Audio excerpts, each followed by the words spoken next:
정말 그 시기에 솔라나가 ETF 승인을 해주게 된다면 불리시하게 보았을 때 10배까지도 상승 가능성이 있는 코인이라고 생각합니다. 또 그 시기에 맞춰서 비트코인까지 최고점을 찍을 수 있을 것이라고 저는 생각합니다. 안녕하세요, 비트 김선생입니다. 오늘 7월 1일 비트코인이 63K를 강하게 돌파해 주었습니다. 제가 저번 영상에서도 말씀드렸듯이 이 수렴 하단을 강하게 돌파해 준다면 반등이 나올 수 있을 거라고 말씀드렸는데요. 비트코인이 지금 현재 63K를 넘어 64K를 향해 가고 있습니다. 강한 상승이 나온 만큼 단기적 조정이 나올 수 있으니 이 점 유의해 주시면 되겠습니다. 비트코인 청산맵을 보시면 제가 말씀드렸던 60K 부근까지 한번 빼주면서 롱 포지션의 물량을 한번 청산한 후에 다시 상승하는 모습을 보여주고 숏 포지션의 많은 투자자들을 청산시킨 걸 확인하실 수 있는데요. 지금은 롱 포지션의 투자자가 많이 분포하진 않았지만 롱 포지션에 너무 많이 몰릴 경우에 한 번 더 밑으로 내리고 상승할 가능성이 있기 때문에 이 점 유의해 주시면 되겠습니다. ETF 플로우 테이블입니다.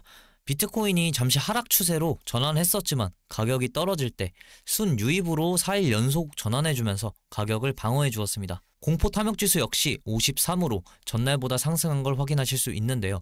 이는 투자자들의 투심이 많이 살아나고 있다, 다시 코인 시장에 불을 지피고 있다라는 걸 의미합니다. 저는 이제서야 비트코인이 깊은 조정에서 빠져나오는 게 아닌가라는 생각이 드네요. 저희가 지금 이 구간인지 확실하게 알 수는 없지만 어느 구간이든 결국엔 상승장의 초입이란 걸 확인하실 수 있는데요. 즉 지금이 불장의 시작이라고 말씀드리고 싶습니다. 올해 비트코인을 상승장으로 이끌어줄 첫 번째 호재로 솔라나의 ETF 신청입니다. 바네크는 SEC의 솔라나 현물 ETF 출시를 신청했는데요. 폼프 인베스트먼트 설립자 앤서니 폼플리아노는 알트코인이 윌스트리트로 진입하고 있다는 증거라고 얘기했습니다. 바네크 역시 솔라나를 원하는 투자자가 많았기 때문에 ETF를 신청한 게 아닐까라는 생각이 드는데요.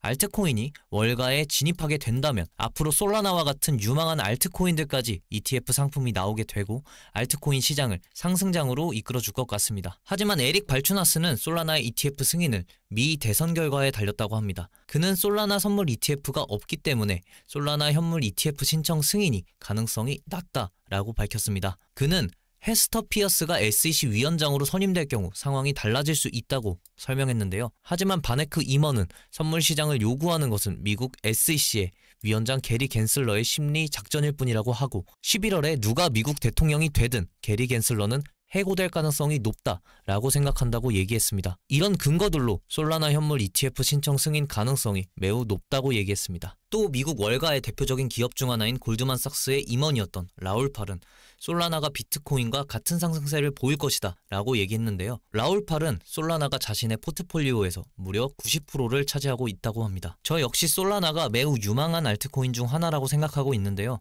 많은 사람들이 대선 시기에 비트코인 고점과 솔라나 ETF 승인 등 많은 호재들을 얘기하고 있습니다. 정말 그 시기에 솔라나가 ETF 승인을 해주게 된다면 불리시하게 보았을 때 10배까지도 상승 가능성이 있는 코인이라고 생각합니다. 또 그 시기에 맞춰서 비트코인까지 최고점을 찍을 수 있을 것이라고 저는 생각합니다. 솔라나 ETF를 승인할 수 있는 조건 중 가장 큰 조건이 대선이었습니다. 많은 투자자들이 원하는 것이 바로 친암호화폐 대통령 트럼프의 당선이죠. 이번 대통령 토론 이후 트럼프의 당선 확률은 64%로 급등했다고 합니다. 이에 따라 비트코인 또한 바로 상승하진 않았지만 가격을 회복하고 있죠. 심지어 바이든의 중도 사퇴 확률까지 50%까지 찍었다고 합니다. 민주당 내에서도 후보 교체설이 나오고 있다고 하는데요. 실제로 케네디 주니어 의원은 바이든 대신에 민주당 대통령 후보로 나설 준비가 되었다고 발표했습니다. 또 케네디 주니어는 가상자산을 수십조 달러의 부채를 해결할 수 있는 실제 사용 가능한 화폐로 만들겠다고 밝혔죠. 이건 크립토 유권자들의 힘이 미국에서 강력하게 작용하고 있고 크립토 시장의 발전은 눈앞에 다가왔다라는 걸 시사해 주는데요.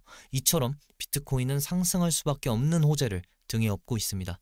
이 차트는 실제로 대선이 중요한 이유를 확인할 수 있는 차트로 역대 모든 반감기 비트코인 최고점은 대선 이후였습니다. 첫 번째 대선 이후 16주, 두 번째 대선 이후 25주, 세 번째 대선 이후 7주, 또 대선 전부터 상승하는 모습을 확인하실 수 있는데요. 지금이 딱 대선 전에 상승의 시작을 보여주는 시기가 아닐까 싶습니다. 이번 대선이 큰 상승 내러티브를 만들어줄 것으로 보는 이유를 다시 한번 말씀드리면 지금 당선 유력한 트럼프와 바이든 대신 나올 케네디 주니어 후보 역시 둘 다 친암호화폐적이고 비트코인을 화폐처럼 쓸 수 있게 발전시키겠다라고 얘기했는데 미 정부에서 이렇게 적극적으로 비트코인을 밀어준다면 이번 반감기 최고점 역시 대선 이후로 나올 것으로 보입니다.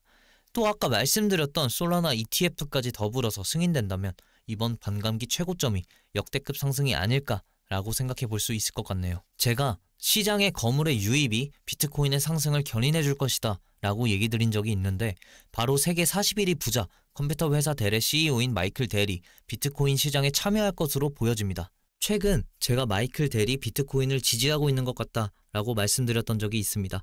그래서 많은 크립토 투자자들이 마이클 델이 시장에 들어올 것을 기대하고 있었죠. 그런데 델이 13억 달러의 주식을 판매했다고 합니다. 많은 사람들은 이 자금을 비트코인을 매집하기 위한 자금이라고 생각하고 있습니다. 또 마이클 세일러도 어마어마한 크립토 시장의 거물인데, 마이클 세일러와 순 자산을 비교해 보았을 때 델과의 자산 차이가 거의 20배 가까이 난다는 것을 볼 수 있습니다. 이는 마이클 델이 시장에 들어왔을 때 이처럼 큰 자금으로 시장을 상승장으로 이끌 수 있다는 것을 시사해주고, 마이클 델의 유입으로 마이클 델과 같은 다른 거물들의 유입까지도 유추해 볼 수 있는 아주 고무적인 소식입니다. 또 블랙록 형님 또한 꾸준하게 유출 없이 비트코인을 계속 매입하고 있는데요. 마운트 곡스 상환 때 물론 단기적인 하락은 나올 수 있겠지만 마운트 곡스 상환? 좆가? 하고 그 하락분을 우리 델 형님과 블랙록 형님이 다 메워줄 수 있을 것이라고 판단이 듭니다. 또 90억 달러 상당 14만 개의 비트코인을 상환한다고 하지만 전부 다 매도를 할 거라는 보장도 없기에 하락분이 결국엔 다 메워질 수 있을 것이라고 저는 생각합니다. 미국의 경기 침체가 날이 갈수록 심해지고 있는데요. 높은 금리에 미국의 금융위기 시절이었던 2008년 이후 주택 매물이 가장 많이 나왔다고 합니다. 2008년과 비교될 정도면 매우 심각한 사태로 보여지는데요. 잘 모르시는 분들을 위해 제가 예를 들어드리면, 미국의 2008년은 우리나라의 IMF만큼 심각한 위기였습니다. 이처럼 미국의 실업수당 청구 역시 최대치를 기록했다고 합니다. 코로나가 진행되고 있던 2021년 11월 이후 가장 많은 수치라고 하는데요. 위에 두 개의 뉴스는 미국의 소비심리 위축, 경제활동 감소, 동시에 국민들에게 높은 금리라는 것을 시사해줍니다. 비록 미국 정부는 금리가 아직 내릴 때가 아니다 라고 얘기하고 있지만 실질적으로 피해를 입는 미국 국민들만 힘들어하고 있죠. 그래서 금리 인하 역시 미국의 대선에 아주 중요한 카드로 쓰이지 않을까라고 생각합니다. 또한 경제 전문가 역시 금융위기가 다시 찾아오고 그 금융위기에서 디지털 화폐가 해결책이 될 것이다 라고 얘기했습니다. 이처럼 미국은 경기 침체가 극심한 상황이고, 이런 금융위기를 대비해 미국의 기관들은 비트코인을 마구잡이로 사들이고 있죠. 여러분들 또한 자산을 지키기 위해 대비를 하셔야 합니다. 저는 그 선택을 크립토 시장에 뛰어드는 것으로 선택을 했고, 여러분들 또한 선택을 하셔야 합니다. 지금 크립토 시장에 들어오시기에 아직 늦지 않았습니다. 신중한 선택으로 여러분들 또한 자산을 지키시길 바랍니다. 마지막으로 제가 이 영상에서 보미코인이라는 코인을 소개해드린 적이 있습니다. 그 보미코인이 금요일에 코인원에 상장했다고 합니다. 비록 거래량이 별로 많지 않은 코인원이지만 코인원에 상장했다는 건 앞으로 빗썸, 업비트 상장까지도 바라볼 수 있다는 것입니다. 또 오늘 브렛코인이 상장했죠. 조만간 제가 한번 다뤄야겠다고 생각을 했었는데 이렇게 오늘 코인원에 상장해버렸네요. 브렛코인, 보미코인, 제가 둘 다 홀딩하고 있는 코인인데 요즘 한창 상승세를 보여주고 있는 베이스 네트워크의 밈코인, 솔라나 기반의 밈코인인데 업비트 빗썸까지도 상장할 수 있을 것 같다고 저는 생각하고, 아직 밈코인의 시장이 끝나지 않았기 때문에 여러분들 또한 관심 있게 보시면 좋을 것 같습니다. 제가 관심 있고 좋게 보고 있는 코인까지 종종 추천해 드릴 테니 제 영상도 관심 있게 지켜봐 주시면 감사하겠습니다. 이 말씀 드리면서 영상 마치도록 하겠습니다. 긴 영상 봐주셔서 감사하고 좋게 봐주셨으면 좋아요와 구독 부탁드립니다. 감사합니다.